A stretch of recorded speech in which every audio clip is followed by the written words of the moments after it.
안녕하세요. 저는 60대 후반의 여성이고 남편과는 3년 전 이혼하고 혼자 살고 있습니다. 남편과 사이에는 슬아의 아들 한 명이 있는데 저희 부부는 오로지 자식 바라보고 엄청난 성격 차이에도 평생을 참고 부부로 살아온 사람들입니다. 현석이가 이제 결혼도 했고 아이도 낳았으니 우리 이제 서로 갈 길 각자 가는 거 어때? 나도 당신 생각에 동의해요. 우리 평생 서로 맞추려고 노력했지만 그게 잘 안 됐지. 그래도 긴 시간 현석이 위해서 노력한 시간들은 당신이나 나나 대견하다 생각해. 당신이 더 고생 많았지. 당신은 나보다 더 괜찮은 남자를 만났어야 하는 여잔데 당신이란 여자를 닮기에 내 그릇이 작았다는 생각이 드네. 남자 여자 같이 사는데 그릇 크기가 어디 있어? 우리가 서로 안 맞았던 것뿐이지. 처음엔 우리도 금술 좋은 부부들처럼 좋은 시간들도 많았잖아. 시간 속에서 서로 변해갔고 애초에 몰이해한 부분들도 있었고. 남은 여생은 당신이 정말 행복했으면 좋겠어. 나도 마찬가지예요. 남은 여생 건강하게 즐겁게 잘 지내. 남편과 저의 마지막은 쿨하고 깔끔했습니다. 누구 하나 매달리거나 이혼에 관해 징징대거나 다투는 사람은 없었죠. 아주 오랜 시간에 걸쳐 이별을 준비한 부부들은 때로 이런 이혼을 한다는 경우도 있다는 걸 알게 되었네요. 재산 가지고 다툴 만큼 대단한 재력가가 아니어서 가능한 이혼이었을지도 모르고요. 남편과 저는 얼마 되지 않는 지극히 평범한 수준의 재산을 정확하게 반씩 나누었습니다. 부동산, 집, 연금, 보험. 그런 것들에 관해 반씩 가지기로 합의를 보았고 저와 남편의 이혼은 속전속결로 이루어졌죠. 저희 노부부의 이혼에 관해 반기를 두는 딱 한 사람이 있었으니 제 며느리였습니다. 어머님, 아버님이랑 갑자기 이혼하신다니 그게 무슨 말씀이세요? 너 보기에 우리 부부가 문제없어 보였을지 몰라도 네 시아버지와 나 사이엔 오래전에 합의된 일이었다. 그래도요, 두 분처럼 서로 이해하면서 친구 같은 부부가 없다고 생각했는데 이혼하신다니 매일 싸우며 사시는 것도 아닌데 왜 꼭 이혼하려고 하세요? 네 남편은 이미 알고 있었을지도 모른다만 나와 네 시아버지는 네 남편이 성인이 되면 이혼하기로 옛날에 합의를 본 사이란다. 그러던 게 네 남편 대학만 졸업하면 결혼만 하면 첫 아이만 낳으면 이런 식으로 미뤄지던 걸 이번에 해치운 거라고 해야 할까? 저 보기엔 평화롭고 사이좋게 늙어가시는 보기 좋은 부부였는데 미안하구나. 시부모짜리가 사이좋게 살고 있어야 너도 체면이 설 텐데 그러지 못해서 말이야. 아니요 어머님, 제 말씀은 그런 게 아니라 제가 어려서 부모님께서 이혼하시다 보니 그냥 시부모님 두 분이라도 사이좋게 해로하시는 모습을 보고 싶었어요. 저희 며느리가 어려서 부모님께서 이혼하시다 보니 아빠 슬하에서 컸고 엄마 정을 모르고 컸다고 합니다. 그래서 요즘 젊은 아이답지 않게 대가족을 이뤄 북적북적 모여 사는 것을 부러워하고 바라는 아이지요. 어머님, 저는 결혼하면 어머니 며느리가 아니라 딸이 되고 싶어요. 그냥 드리는 말씀이 아니라 제 진짜 마음이 그래요. 시어머니랑 너무 가까이 지내는 거 요즘 며느리들은 달가워하지 않던데? 전 좀 달라요. 그런 부분에서. 엄마 아빠가 옛날에 이혼하시며 엄마가 여동생 데리고 가셨는데 타지에서 명을 달리해버리고 아빠 슬하에서 전 자랐는데 엄마 정이 항상 그리웠거든요. 그래, 내가 부족하겠지만 내게 친정엄마 같은 시어머니가 되도록 많이 노력해보마. 너도 서운한 것이 있으면 그때그때 말하고 날 편하게 대하렴. 어머님, 부족한 저를 며느리로 받아주셔서 감사해요. 그런 말이 어딨니? 너와 현석이가 서로 좋아 부부애연을 맺는 건데 인사치레로라도 그런 말은 하지 말아라. 어머님의 그런 경우 바르고 쿨한 마인드가 저는 참 좋아요. 며느리는 첫 상견례 자리에서 제게 그런 말을 하며 살갑게 구는 아이였습니다. 애초에 시집살이를 자처했으나 제가 도리어 나서서 신혼집을 따로 구하고 부부만의 신혼생활을 즐기라고 만류했을 정도였죠. 그리고 저는 솔직히 시어머니가 되고 할머니가 되었다고 해서 자식 손주를 한 집에 다 품고 북적북적 살고 싶은 성향의 사람은 아니었답니다. 저는 20대 중반의 나이에 결혼해서 20년 넘는 시간을 시어머니를 모시고 한 집에 살았어요. 예, 너는 젊은 애가 어찌 이리 동작이 굼뜨니? 아침 설거지 끝낸 지가 언젠데 점심 준비할 생각 안 하고 한가하게 소설책이나 읽고 있을 참이야? 오늘 어머니께서 동창 모임 가신다고 하셔서요. 점심 밖에서 드시는 거 아니었어요? 날도 추워지는데 공국 끓일 준비해라. 점심부터 반나절 핌을 빼두었다. 저녁상에 공급 내려면 지금부터 동동거려도 모자를 파네. 알겠습니다. 곰국 뼈 담가 놓을게요. 같이 먹을 겉절이도 좀 묻혀놔. 네 남편이 공국에 겉절이면 환장을 하고 밥 2공기를 비우잖니. 평생 삼시세끼 따뜻하게 갓 지은 밥과 집에서 직접 만든 반찬과 국에 집착했던 시어머니 탓에 저는 평생 손에 물 마를 날 없는 결혼 생활을 보냈습니다. 그런데 제가 젊은 시절 문학 소녀였어요. 소설가가 되고 싶은 꿈을 안고 있었는데 남편과 연애하다 덜컥 아들을 가지게 되었고 결혼과 동시에 저의 모든 꿈은 자연스레 다음 생의 꿈이 되고만 케이스입니다. 세화 너는 아무리 생각해도 참 아까워. 그렇게 별난 시어머니만 만나지 않았음 언제 등단해도 했으라인데. 그런 게 어딨니? 나보다 더한 환경에서도 글 쓸 사람은 다 쓰는데. 다 내가 모자란 탓이지. 네 시어머니 삼시세끼 밥 타령, 국 타령, 반찬 타령 그거 모르는 바 아닌데 뭐. 네 시아버지 병수발은 오죽 오래 했어? 우리 세대에 결혼해 사는 여자들 팔자가 거의 그렇지 뭐. 이제라도 너 이혼했으니 알턴이 빠졌다 생각하고 실컷 너 하고 싶은 거 하면서 살아라 얘. 책도 실컷 읽고 너 쓰고 싶은 글도 실컷 쓰고. 그래, 남은 여생이라도 좀 나답게 살아보려고 나도 생각하고 있어. 여유롭게 혼자 여행도 좀 다니고 말이야. 저는 이런 이유들로 황혼 이혼 후에 혼자 사는 저의 단출하고 고즈넉한 삶에 아주 만족하며 지내고 있었습니다. 일어나고 싶은 시간에 기상해서 아침 겸 늦은 점심을 먹고 저녁 따위 배가 고프면 먹고 내키지 않으면 걸렀죠. 닥치는 대로 영화도 보고 책도 읽고 작품이 되든 아니든 매일매일 일정량의 글도 써나갔습니다.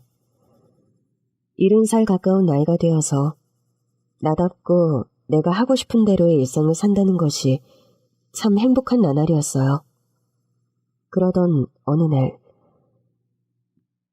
어머님, 저희 가족이랑 어머님 합가해서 사는 거 어떠세요? 갑자기 합가라니 무슨 이유라도 있니? 뭐 딱히 이유가 있다기보다 제가 희명이 낳고 나서 계속 육아만 하다 보니 이러다 영영 경단녀가 될 것 같아서요. 그런데 희명이가 아직 어린이집에 적응을 못해서. 어린이집 적응하는 동안만이라도 어머님과 함께 지내면서 제가 일을 다시 시작해보면 어떨까 하고요. 엄마, 지금 사는 집은 그냥 새 주시고 더 넓은 집 구하려는데 집은 저희 부부가 구할게요. 어차피 올해 집을 사려다 집값 내려가는 분위기도 그렇고 몇 년 전세 살다 집 사려는데 지금 가진 돈이면 엄마 모시고 내 식구 살만한 전셋집 충분히 구할 것 같거든요. 글쎄다. 네가 육아가 힘들어서 그런 거라면 내가 반나절 정도 너희 집에 가서 희명이 돌봐주는 건 어때? 어머님, 솔직히 제가 복직한다는 것은 핑계고 어머님 모시고 한 집에 살고 싶어서 그래요. 전 우리 희명이가 엄마 아빠뿐 아니라 할머니 슬하에서도 따뜻한 사랑받으며 다복하게 자랐으면 싶어요. 엄마, 나도 엄마 이혼하고 그렇게 혼자 사시는 거 마음에 걸려요. 아들 입장에서. 아빠는 재혼해서 잘 사시는데 엄마만 혼자 적적하게 지내시는 게. 내가 언제 적적하다고 푸념한 적 있니? 그런 이유라면 너희들 오해다. 난 지금 삶에 아주 만족하며 지내고 있다. 엄마. 아들 며느리가 합가하자면 다른 어머니들은 좋아하신다는데 엄마는 왜 그래요? 뭐, 엄마한테 희명이 육아 전담시킬까봐 그래요? 넌 무슨 말을 그렇게 하니? 어머님, 저 진짜 그런 이유 아니에요. 복직도 그냥 드린 말씀이고 실은 1년 정도 더 있다가 복직은 할 예정이에요. 그저 어머니 모시고 한 집에서 복작복작 살고 싶어서 그래요. 엄마의 정이 그립다면서 한 집에 시어머니 모시고 복닥이며 살고 싶다는 며느리. 그리고 합가를 계속해서 강권하는 아들. 엄마뿐 아니라 여러 명의 손길이 필요한 어린 손주. 현실적인 여러 여건 앞에서 저는 몇 번을 거절하다 결국 합가를 결정하게 되었습니다. 아니 세화야, 아들 며느리 집에 합가한다니 그게 무슨 소리야? 계속 거절하는데도 아들 내외가 하도 그러자 해서 그러기로 했어. 너 혼자 살며 비로소 숨통 트인다 그리 좋아하더니 다시 족쇄 없는 감옥으로 들어가려고? 누가 들으면 뭐 날 완전 나이롱 시어머니의 할머니인 줄 알겠다 얘. 아니 넌 그냥 평범한 할머니가 아니잖아. 평생을 혼자 골방에 틀어박히는 게 소원이었던 애라는 걸 내가 아니까 그러지. 딱 1년만 애들 소원 들어주려고 그래. 우리 손주가 아토피가 심해서 이유식도 까다롭게 만들어 먹여야 하고 손 한참 많이 가는 시기만 지나면 난 아들 집에서 나오려고. 참. 엄마 노릇 끝났다 했더니 이제 할머니 노릇이 남아있었구나? 여자들 인생이란 평생이 피곤하다. 그치? 뭐 여자로 태어난 축복이려니 해야지 뭐. 저는 그렇게 몇 번의 거절과 갈등 끝에 아들 내외 가족과 합가를 결정하게 되었습니다. 이사갈 집이 정해지고 아들 며느리의 집이 먼저 정리가 되는 바람에 제가 사는 집에 아들 가족이 들어와 한동안 지내게 되었죠. 어머님 쓰시는 노트북 자판 희명이가 망가뜨린 것 같은데 어쩌죠? 내가 거실 소파에 두고 치운다는 걸 깜빡했구나. 죄송해요 어머님. 아니다. 아기 키우는 집에서 물건 관리 소홀한 어른 잘못이지 뭐. 그리 크지 않던 소형 아파트에 정해진 기간 동안의 짧은 시간이긴 해도 내 식구가 복닥이며 사는 게 결코 쉬운 일은 아니더군요. 희명이 알러지 검사 대학병원에서 결과 나왔다고 했지? 네 어머니, 결과지 가져다 드릴까요? 가져와 봐라. 그거 보고 알러지 일으키는 재료는 피해서 이유식 만들게. 여기 있어요 어머니. 저는 아토피와 알러지가 심한 손주를 위해 알러지를 유발하는 재료는 빼고 이유식을 만들어 소분해서 냉동실에 보관해 두었죠. 와, 어머님 하시는 거 보니까 육아도 이젠 완전히 과학이네요, 과학. 몰랐을 때 얘기지. 알았는데 아이와 맞지 않는 재료를 먹여서 아이 고생시킬 필요가 없잖니. 멸치가 알러지 일으킨다 해서 육수를 뭘로 써야 할까 고민했는데 어머님은 사골 육수랑 야채로 육수를 대신한 거세요? 그래. 원래 사찰 음식 철저하게 만드는 곳은 멸치 육수도 쓰지 않고 채수를 쓰잖니. 우리 희명이가 멸치 알러지가 있대서 사찰서 쓰는 채수를 써봤지. 채수가 밍밍할 것 같아도 제대로 우려내면 깊은 맛과 감칠맛이 멸치 육수 못지않단다. 어머님, 솔직히 말씀드리면 제가 열심히 덤벼서 이유식을 만들어봤는데 희명이가 영 안 먹어서 시판 이유식을 먹였거든요. 그래서 그런가 아토피도 차도가 없었는데 어머님 만드신 이유식 먹고 절반은 피부 알러지가 들어간 것 같아요. 내가 아는 레시피 그대로 하면 네가 만든 것도 얼마든지 잘 먹을 게다. 어머님, 저희 들어와서 시끄럽게 굴어서 요즘 글도 많이 못 쓰시고 죄송해요. 그런 말 말아라. 어차피 내 인생의 우선순위는 옛날에 정해졌고 나는 후회 없는 사람이야. 우리 손주가 아토피로 저리 고생하는데 할머니가 돼서 이유식으로라도 도움이 되어줘야지. 부지런히 빨리 배워서 제가 만들도록 할게요, 어머님. 그래. 잘 배워서 엄마 손으로 만든 이유식 먹이면 희명이도 더 좋지. 사실 손주 녀석의 체질이 저희 아들 체질을 쏙 빼닮았습니다. 저희 아들이 날 때부터 예민한 성정에다 알러지가 심한 아이였죠. 그래서 모유 수유가 끝난 뒤에는 이유식을 먹였는데 그때에도 시판 이유식을 한 숟갈도 먹이지 못했었습니다. 파는 이유식에는 경기를 일으키듯 알러지가 돋아나는 예민한 성정 때문이었죠. 네 남편이 지금 희명이처럼 파는 이유식을 전혀 먹지를 못했단다. 내가 전량이 많지도 않은데 분유도 일체 먹질 못해서 돼지뼈 삶은 국물을 눈물 흘려가며 마시면서 모유 수유를 1년이나 겨우 했지. 아, 우리 희명이가 제 아빠를 쏙 빼닮았군요. 저는 분유도 잘 먹고 시판하는 캔에 담긴 이유식도 잘만 먹었다던데. 미안하다. 예민한 아들내미 낳는 것으로도 모자라 내게 그 손 많이 가는 손주를 대물림하게 만들었네. 그런 말씀 듣자고 한 말은 아니에요, 어머님. 알아. 그래도 같은 여자로서 내게 미안해서 그러지. 대신 희명이가 이유식 졸업할 때까지 이유식 전담은 내가 하기로 하마. 어머님, 감사해요. 요즘은 친정엄마들도 아기 육아 잘 안 도와주시는 분들이 많은데 어머님이 이렇게 도와주셔서 저 정말 감사하게 생각하고 있어요. 아니다. 내가 겪어온 힘들고 만만치 않은 과정을 네가 겪고 있는데 육아 선배로서 돕는 게 당연해.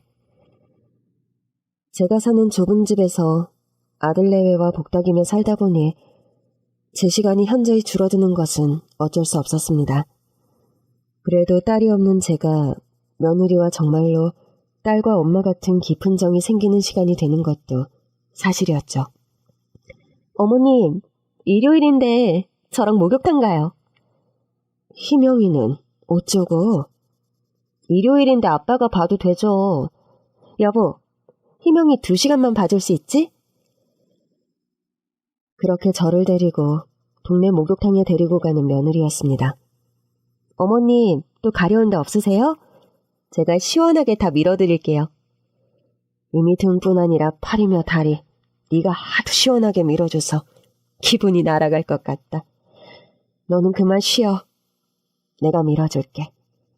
어머님, 저는 며칠 전에 세신 받아서 괜찮아요. 오늘은 제가 어머님 전담 세신사니까 말씀만 하세요. 그렇게 온몸 구석구석 때를 밀어주는 며느리였습니다. 저도 모르게 집에서 오이를 챙기고 와서 얼굴에 붙여주기도 하면서요. 어머님, 피부는 망가지면 돌이킬 수 없대요. 어머님께서 또래보다 피부가 좋으신 건 사실이지만 방심하지 마세요. 피부 관리에 달인은 없다. 매일매일 부지런히 관리만이 답이다. 세정아, 너는 화장품 방문 판매를 해도 대박나지 싶다. 그럼 이참에 편집 디자인을 그만두고 그쪽으로 전향할까요? 아들 내외와 합가가 결정되고 큰 집으로 이사하기 전 한 달 정도 제가 지내던 아파트에서 함께 생활 후 내 식구가 생활하기로 한 넓은 평수의 아파트로 이사하는 날이 다가왔습니다. 엄마, 오늘 같은 날은 제가 일을 쉬면서 이사를 도와드려야 하는데 죄송해요. 아니다. 수능 얼마 안 남긴 상황에 학원 강사가 월찬이 연찬이 불가능하다는 거 모르는 것도 아니고. 그래요. 당신은 아무 걱정 말고 수업이나 잘하고 와요. 아기 때문에 우리도 정신없고 어차피 포장이사 하기로 했으니 크게 힘들 일은 없어. 집안일은 신경 쓰지 말고 어서 출근이나 해라. 그럼 두 여자분 믿고 저는 출근합니다. 이사하는 날 제주 종합반 강사인 아들은 한창 수능 시즌을 앞두고 있어 출근을 했고 며느리와 제가 이사를 담당하게 되었죠. 며느리는 아기를 돌보고 제가 이사 관련 일을 진두지휘하게 되었습니다. 이것저것 약간의 우여곡절을 겪은 끝에 무사히 이사를 마치고 대충 짐 정리가 되었을 무렵 어머니, 오늘 이사 왔는데 옆 호실 분들께 떡이라도 돌릴까요? 그래, 마침 아파트 상가에 맛있어 보이는 떡집이 있던데 그곳에서 주문할까? 네, 제가 얼른 떡집에 다녀올게요. 몸가짐이 날린 며느리는 어느 사이 떡집에 다녀오더니 어머니, 마침 오늘 이사떡 돌리기 좋은 떡이 많이 있더라고요. 한 10집 정도 돌릴 분량 사왔는데 어떠세요? 잘했다. 이사 온 날 떡을 돌리면 액땜도 되고 좋다던데. 떡 식기 전에 어서 돌리자꾸나. 마침 어린 손주 녀석은 방금 낮잠에 곤이 빠져서 잠깐 저와 며느리는 떡을 돌리러 집 밖을 나섰습니다. 우리가 나간 사이 네 아들도 계속 우는 거 아니겠지? 아파트 같은 동 도는 거고 제가 베이비캠 실시간으로 확인하며 다닐 거니까 걱정하지 않으셔도 돼요. 그래, 그럼 얼른 나가서 떡만 돌리고 오자.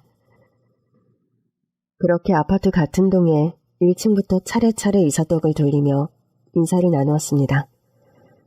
그런데요, 며느리랑 같이 옆 호실 초인종을 누른 순간 역대급 반전이 일어났습니다.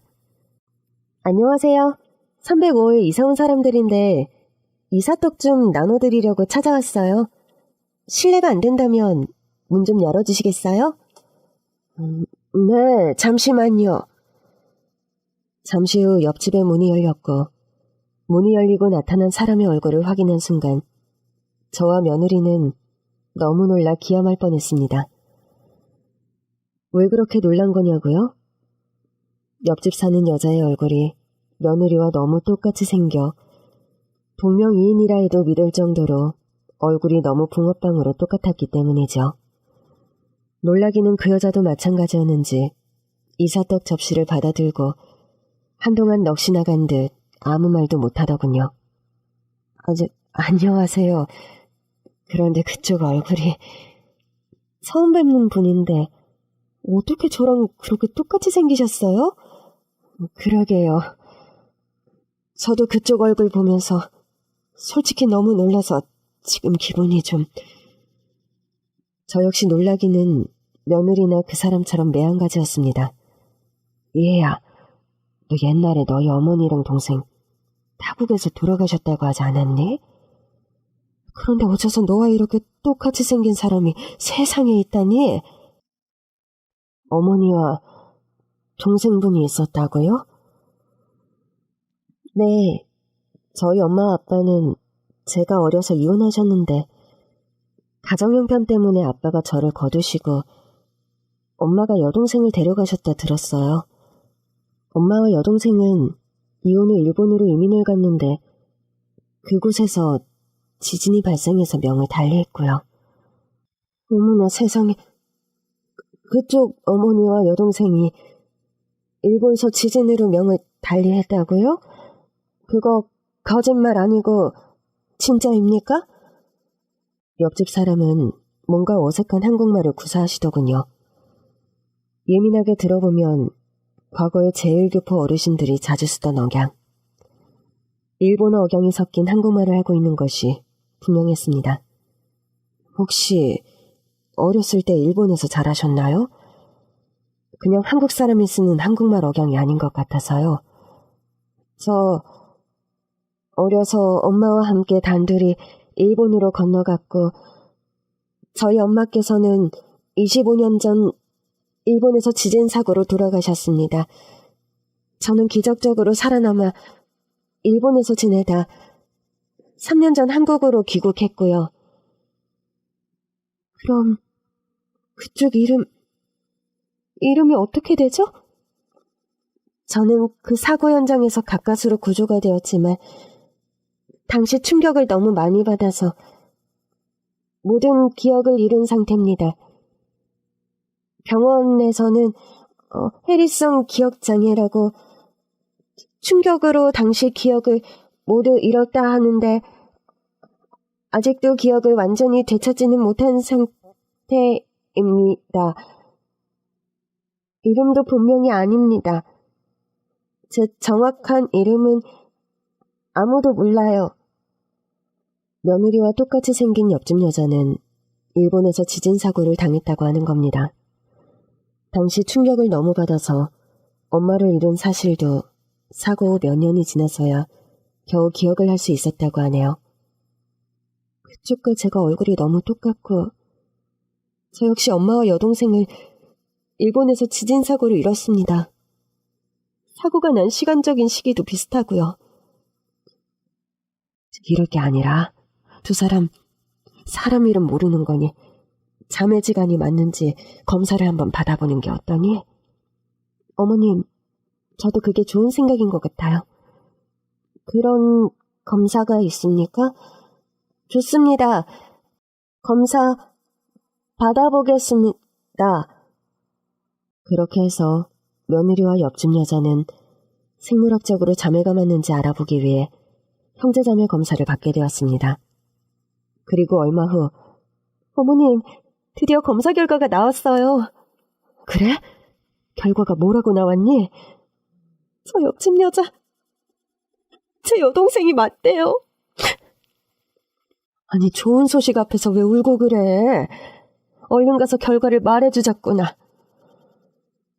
저와 며느리는 한달음에 옆집으로 찾아갔습니다. 초인종을 누르자 바로 옆집 여자, 아니 며느리의 여동생이 나오더군요. 결과가 나왔습니까?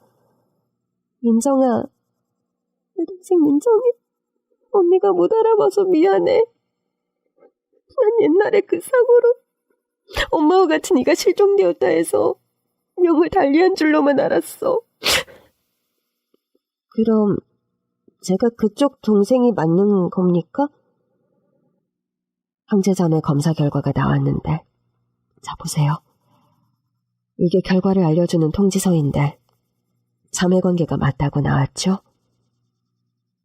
언니, 그럼 당신이 나의 언니. 그래 민정아, 진짜 네 이름은 민정이야. 최민정. 언니, 이렇게 만나게 되어서 너무 반갑습니다. 며느리와 여동생은 서로 자매지간임을 확인하고 감격스런 상봉을 하게 되었습니다. 두 사람이 꼭 끌어안고 한참을 우는 것을 지켜보는데 제 마음도 아주 먹먹하고 감동적인 것이었죠. 옆집 사는 여자가 당신 여동생이었다고? 그것도 친여동생? 그렇대. 죽은 줄로만 알았던 여동생이 바로 옆집에 살고 있었다니. 세상 살며 수많은 기막힌 우연들을 봐왔다만 우리 집에 이런 일이 생길 줄은 미처 몰랐다. 딩동 딩동. 초인종이 울렸고 문을 열자 사돈어른, 그러니까 며느리의 아버지와 그댁 어른들 몇몇이 서 있었습니다. 며느리가 여동생을 찾았다고 연락을 해서 며느리 친가에서 여동생을 만나러 온 것이었죠. 며느리는 옆집으로 가서 여동생을 데리고 왔고 가족들 간의 상봉이 다시 이루어졌죠. 네가 정말 우리 민정이니? 네, 저는 여태 제 정확한 본명을 모르고 일본 이름으로 살아왔습니다. 사고 현장에서 구조된 저는 일본의 한 가정에 입양이 됐고 양부모님께서 제게 이로스의 지즈루라는 이름을 지어주셨어요. 일본서 이제껏 사용한 제 이름은 히로스에입니다. 네 진짜 이름은 최민정이란다. 아빠 이름은 최태식. 네 엄마 이름은 박화영.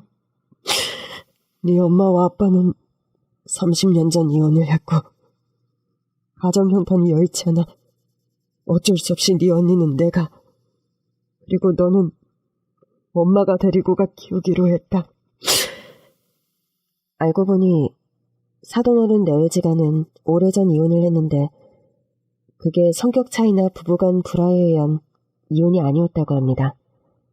내가 사업을 실패하고 하도 빚쟁이들에게 쫓기는 바람에 어쩔 수 없이 이혼할 수밖에 없는 상황이었다.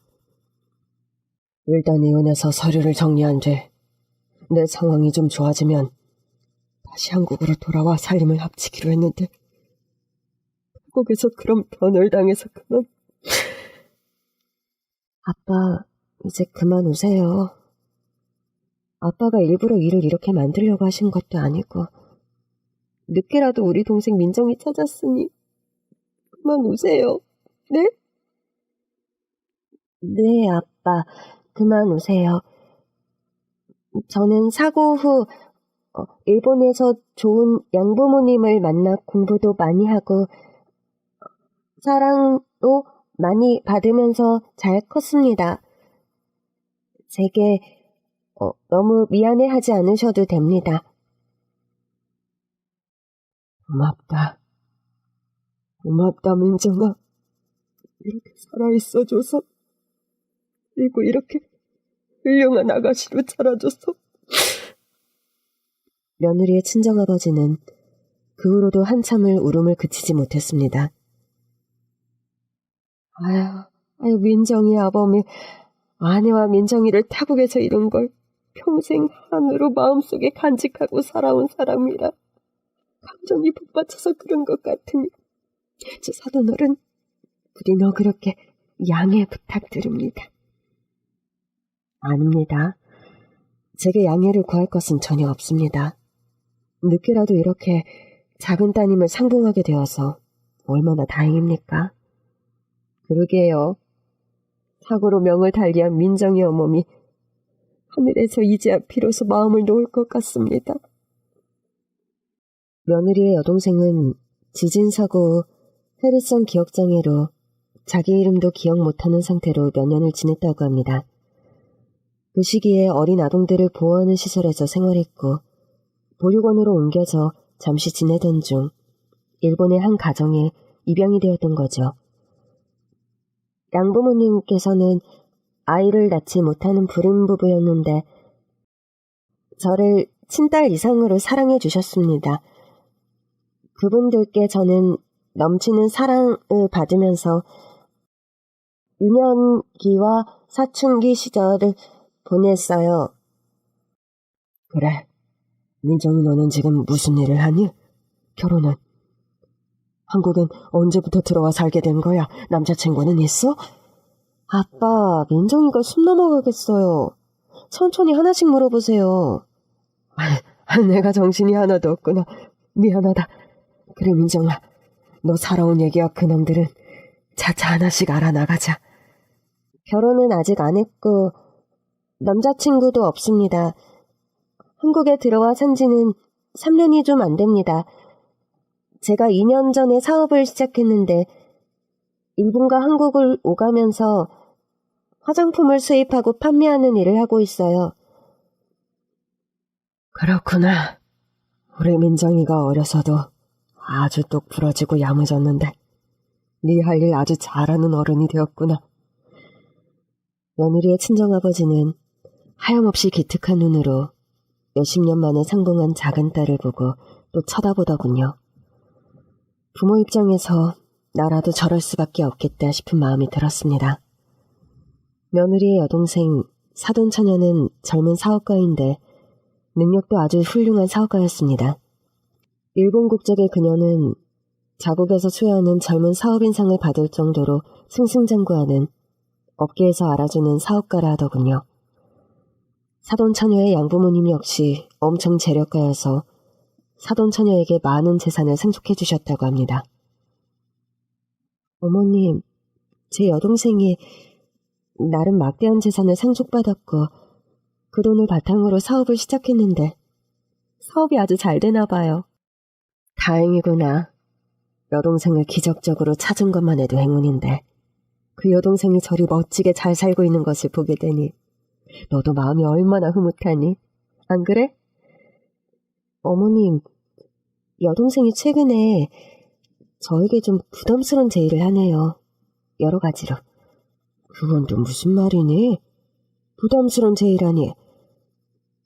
자기는 세상천지 생물학적인 가족은 없을 거라 생각했는데 친언니를 찾아서 세상을 다 얻은 것 같다면서 저희 가족한테 자기 업집, 그러니까 지금 사는 아파트 한 채를 사주겠다는 거예요. 너희 내외에게 아파트를 선물한다고? 네. 자기는 경제적으로 여유롭고 그런 여유를 저와 나누고 싶다면서요. 게다가 자기 하는 사업을 저보고 좀 도와달라는데 어찌해야 할지. 네가 왜 부담스러운 제의를 했는지 알겠구나. 네 남편하고는 상의를 해봤니? 그 사람한테도 말했는데 저와 같은 반응이에요. 호의가 고맙긴 하지만 부담스럽다 아주 뭐. 그래, 너희가 잘 생각해보고 결정하렴. 그런데 사업을 같이 하자는 제의는 꼭 거절할 일만은 아니지 않니? 너도 어차피 조만간 일을 시작하고 싶어 했잖아. 여동생 하는 일이 화장품 관련한 사업이고 저도 관심 있는 분야긴 한데 희명이도 아직 어리고 해서 좀 고민해 보려고요. 희명이가 이제는 어린이집 적응도 잘해서 다니는데 뭐가 그리 걱정이야? 제가 일을 다시 시작해도 괜찮을까요? 며느리는 어린 손주 때문에 일을 다시 시작하는 것을 걱정했는데 이 문제 역시 사돈처녀의 도움으로 해결이 되었습니다.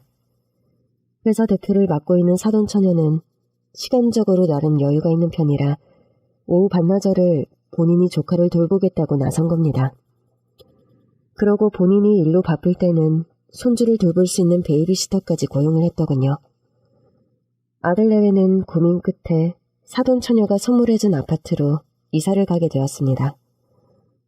어머님, 만류하시는 어머님 설득해서 큰 집으로 이사까지 왔는데 이렇게 저희가 다시 나가게 되어서 죄송합니다. 나한테 죄송할 게 뭐가 있니? 나야 원래 살던 집으로 들어가면 되는데 뭐. 처제가 자꾸 자기만 혼자 넓은 집에 사는 게 마음에 걸린다면서 자꾸 아파트를 선물해주고 싶다고 해서 고민 끝에 받기로 했어요. 그래, 너무 고마운 일이다. 너희 부부가 아파트 마련한다고 그동안 그렇게 허리띠를 졸라매며 살아왔는데 그런 걱정 안 하고 살 거 생각하니 엄마도 무척 고맙구나. 희명이를 자기 아들처럼 너무 예뻐하네요. 요즘 결혼 안 한 이모나 고모들이 조카를 자식처럼 아끼는 경우가 많다던데 저희 처제가 딱 그런 것 같아요.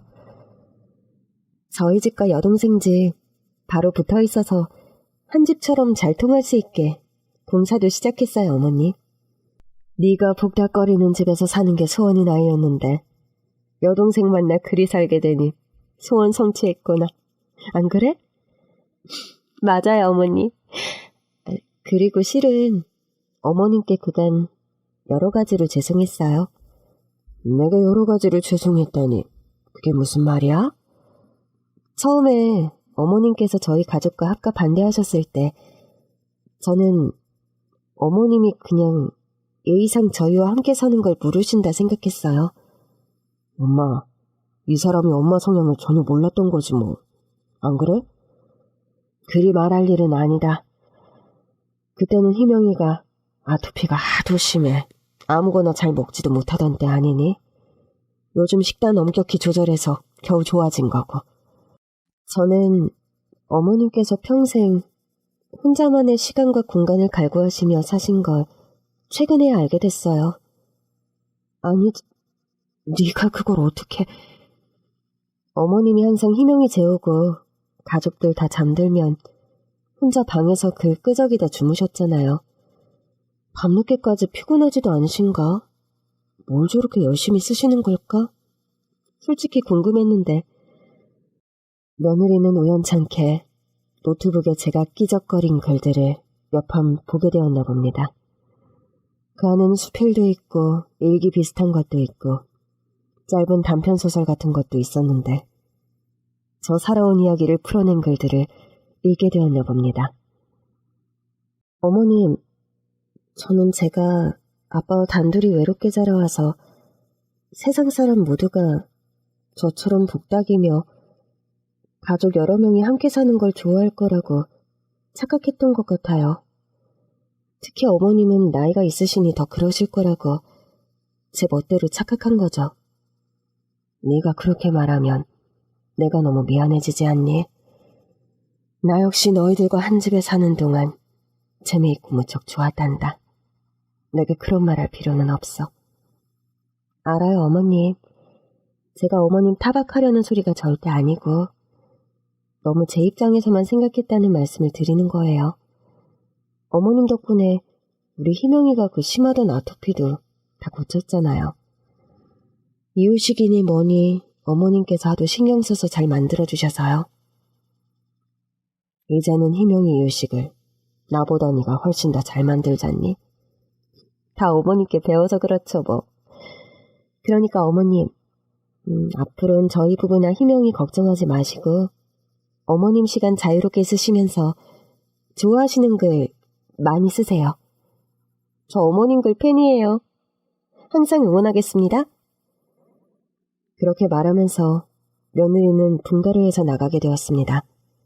참, 어머님, 이거 제 분가기념 제 선물이에요. 박스가 꽤 큰데 이게 뭐니? 엄마, 그거 이 사람이 한참 고민하다 고른 선물이니까 지금 한번 풀어보세요. 저는 얼떨떨한 기분으로 박스를 풀어보았습니다.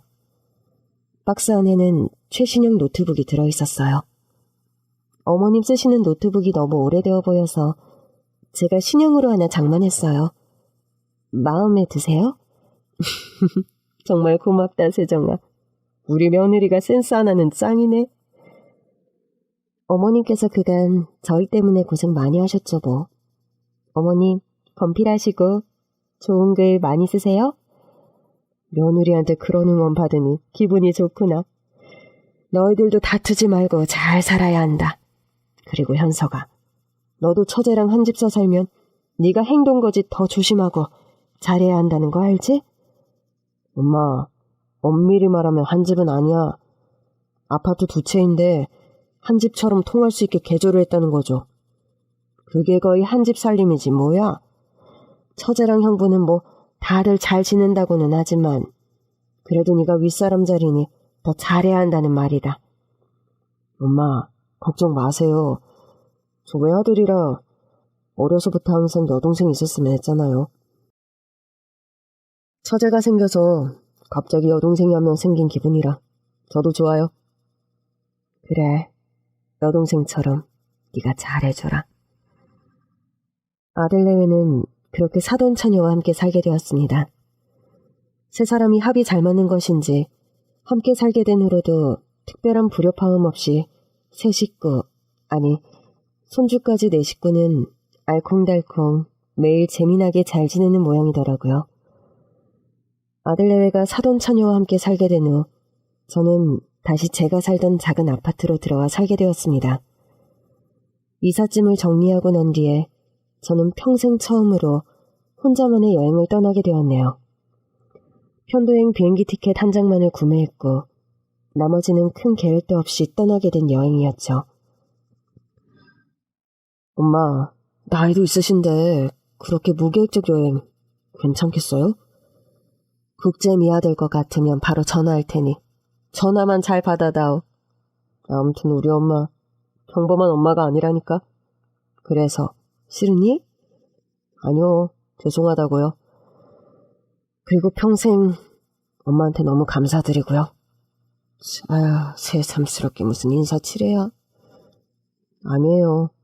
엄마 성향 누구보다 내가 제일 잘하는데 어린 저 때문에 엄마 하고 싶은 거 다 꾹꾹 누르고 사셨잖아요. 엄마가 누구보다 자유로운 사람이라는 거 저 알아요. 끝까지 전 제 생각만 한 이기적인 아들이라 엄마한테 죄송한 거고요. 사실 저는 아들이 고등학교 갈 쯤 전 남편과 심각한 이혼 위기가 있었습니다. 평생 성격 차이로 불화했던 저희 부부였는데 그즘 남편은 외도를 저질렀고 그 사실을 제가 알게 되는 바람에 더는 살림을 유지하지 못하겠다는 판단을 내렸던 때였죠. 엄마가 속상하신 거 알겠는데 한 번만, 딱 한 번만 아빠 용서해 주시면 안 돼요?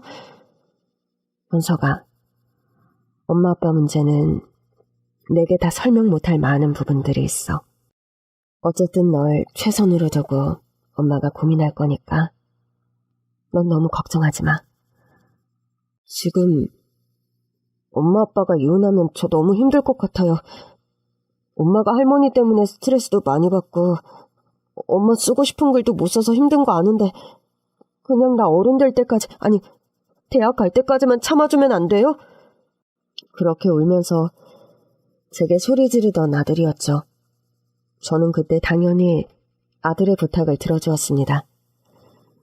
사춘기 아들이 울며불며 하는 통곡에 가까운 부탁을 거절할 만큼의 배짱이나 결단력은 제게 없었으니까요. 엄마, 난 가끔 그때 엄마한테 한 말을 후회해요. 그만큼 컸으면 그냥 엄마를 놔드려도 되었을 텐데. 난 끝까지 너무 이기적이었구나. 나도 어른이 되어서 여자도 만나고 결혼도 하니까 그런 일을 겪으면서까지 결혼 생활을 유지했던 엄마가 얼마나 힘들었을까. 뒤늦게 반성이 되더라고요. 네 입장에선 당연히 할 소리였다. 그리고 한창 사춘기였던 너인데 엄마는 그때 선택 잘했다고 생각해. 후회해본 적 단 한 번도 없으니 그런 소리는 이제 그만해라. 엄마, 이거 여행 경비로 쓰세요. 여행 다니며 돈 아끼지 마시고 맛있는 거 실컷 사드시고 좋은 물건이나 예쁜 옷 보이면 사 입으시고요. 무슨 여행 경비를 이렇게 많이 넣었어? 저희 요즘 경제적으로 많이 여유롭잖아요. 처제가 아파트 선물해준 데다 아내가 처제 사업 돕는데 아내가 일도 잘하는 데다 사업이 잘 되는 회사라 아내 월급도 저번 회사보다 훨씬 많고요. 그래도 돈을 너무 많이 넣었구나? 제가 못 살아도 엄마 여행 첫 경비는 이 정도 해드렸을 거예요. 엄마가 제게 평생 헌신하신 값에 비하면 이것도 약소하니까 얼른 재미나게 여행이나 다녀오세요. 저는 그렇게 아들의 환대를 받으며 여행을 떠났습니다. 여행 가방은 최대한 단출하게 샀어요. 최소한의 여벌옷과 속옷, 그리고 노트북이 전부였죠. 비행기 안에 올라 노트북을 꺼내 끄적거리는데 문득 많은 생각이 몰려왔습니다. 제가 평생 살아온 시간들과 혼자 여행을 이렇게 떠나기까지 겪어야 했던 수많은 과정들이 하나하나 떠오르더군요. 어찌 보면 제가 원한 것은 대단한 일이 아니었습니다. 하루 서너 시간 정도의 올곧이 나만을 위한 시간. 책도 읽고 이것저것 글을 끼적일 수 있을 정도의 여유를 그렇게 갈구했는데 70살이 다 된 나이에 비로소 제 소원을 이루게 된 셈이죠. 이코노미석의 비좁은 자리에서의 장거리 여행인데도 저는 가는 동안 피로를 하나도 느끼지 못했습니다. 오로지 저 혼자만의 시간을 보내고 있었고 또 혼자만이 겪어낼 기한이 정해져 있지 않은 여행의 여정이 절 기다리고 있었으니까요. 예, 우리 나이에 가이드 없이 떠나는 여행 불편할 텐데 괜찮겠니? 뭐 세계 어디든 요즘 인터넷은 웬만하면 되니까 그때그때 알아보며 다니려고. 아무튼 세환이가 처녀 쪽부터 좀 유별나긴 했어. 유별나긴 무슨. 지극히 평범하게 살아온 인생이 내 인생인걸? 그래도 네 아들 내외 그리 분가에 나가 잘 산다니 다행이다. 요즘 그런 식으로 잃어버린 동생을 다 찾는다니? 그러게 말이야. 살다 보니 그런 기적 같은 행운도 있는 거더라. 우리 남은 인생이 그리 길진 않겠지만 우리한테도 혹시 몰라? 그런 말도 안 되는 행운이 기다리고 있을지? 네 말 듣고 보니 그러네. 사람은 한 치 앞을 모르는 게 인생사니까. 밥 잘 챙겨 먹고 조심히 여행 다녀와. 친구의 안부 인사를 뒤로하고 저는 처음 와보는 타국의 공항을 가로질러 걸어나갔습니다. 처음 마셔보는 공기, 생전 처음 보는 하늘빛과 나무 풍경. 크게 심호흡 한 번을 하고 이국의 거리 속으로 용기를 내서 발걸음을 내딛었죠. 여행의 끝에 특별하게 달라질 것이 없을지라도 이제까지 살아온 방식과 다른 루트의 삶을 경험하고 온 것만으로 저는 많이 행복할 것 같다는 생각이 듭니다. 하루 종일 많이 걷고 돌아다니고 피곤하면 숙소에 돌아와 잠시 쉬었다 잠들기 전까지 노트북을 열어 글을 끄적거리고 어찌 보면 단순한 루틴을 반복할 생각입니다. 여러분께서는 여러분이 바라는 삶을 살고 계신가요? 그렇지 않더라도 너무 불행하다 생각하지 않으셨으면 좋겠어요.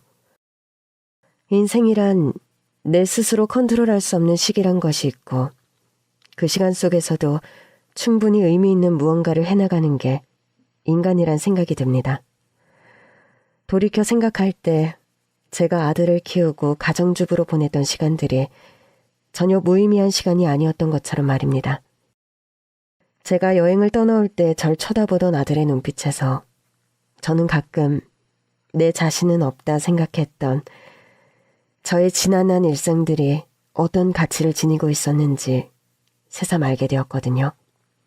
고마운 엄마, 감사한 엄마로 기억되는 저의 반평생 역시 아름다웠다 생각이 듭니다. 해서 지금 이렇게 행복한 마음으로 홀가분하게 여행을 떠나올 수도 있는 거겠죠. 어떤 순간을 보내고 계시든 많이 행복하셨으면 합니다. 긴 얘기 들어주셔서 감사합니다.